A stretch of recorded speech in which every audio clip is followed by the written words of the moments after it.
Hello, my name is Arthur, and in this video, I'm going to try to make some sounds in Audacity for our platformer game effort. So we'll try a few sounds. Um,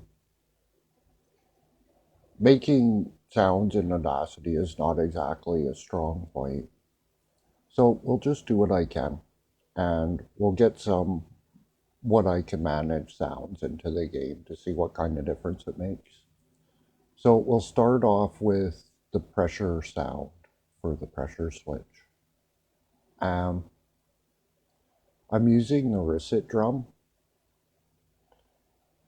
so we'll just preview the sound.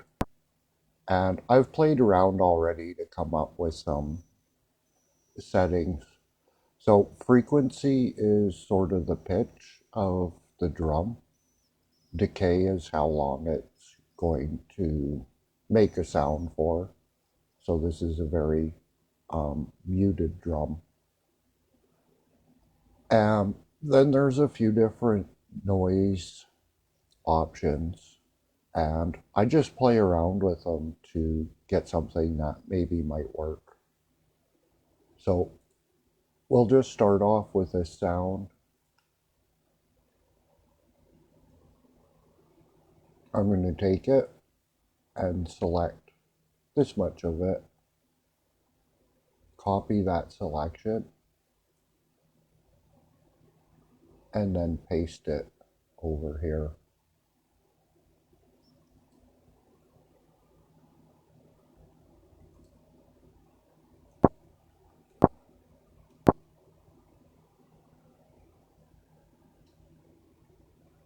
And really, for a switch sound, well, I don't really know how much more to do to it.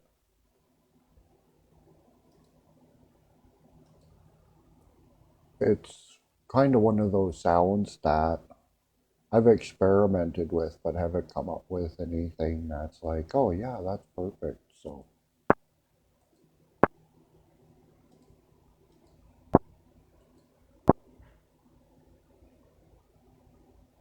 and really, in a way, it's just a matter of having a sound for that, like exactly what this switch sounds like. It just needs a sound to go, oh, something happened.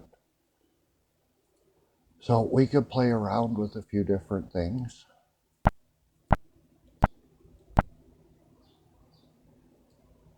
come up with something.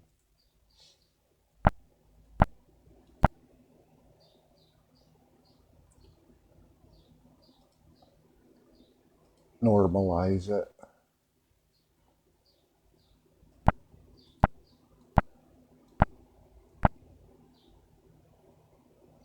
And for that one, I'm just going to call it quits on it because I really got nothing for making that so much better.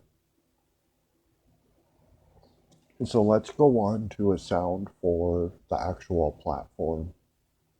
For that one, I would go with a tone.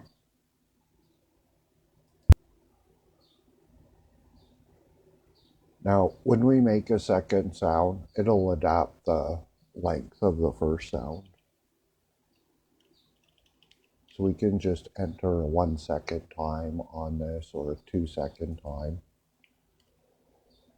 For this sound, how long it is isn't really going to matter that much because this sound is going to be repeating. So we have different waveforms, and they come up with very different sounds. So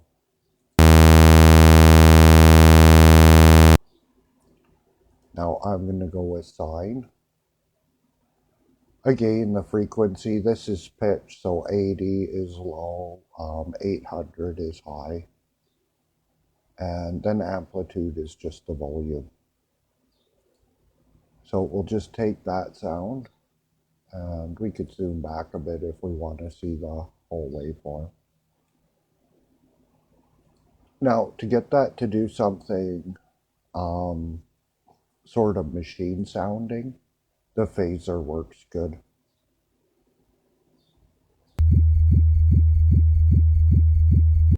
And that kind of gets us a pulsy sort of sound.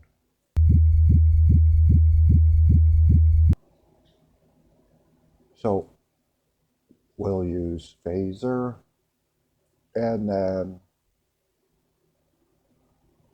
it's always worth trying distortion.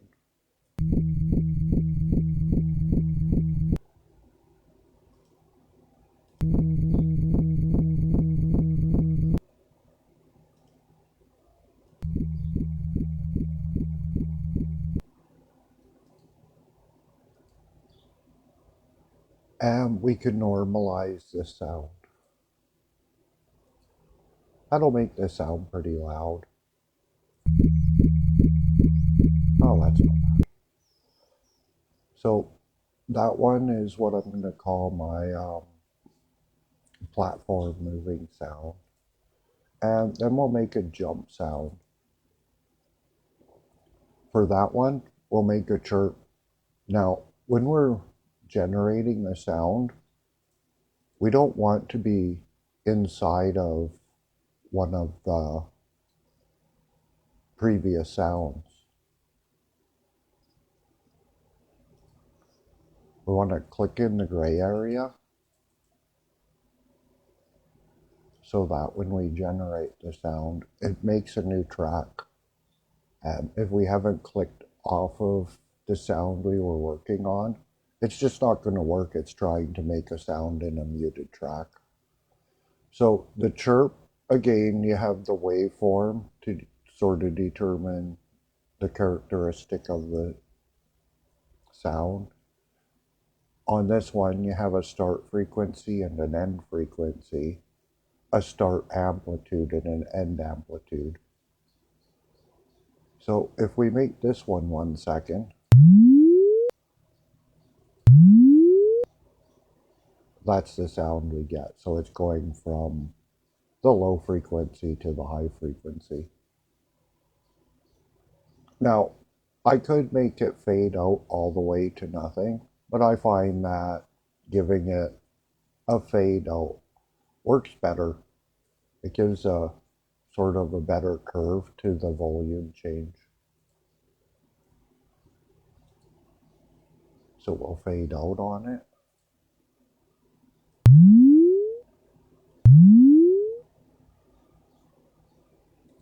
And my favorite effect, distortion.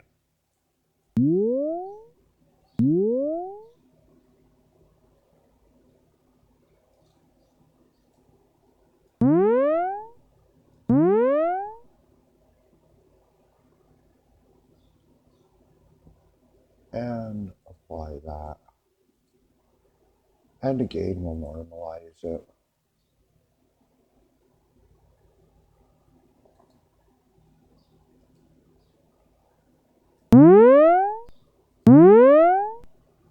So that's an okay jump sound.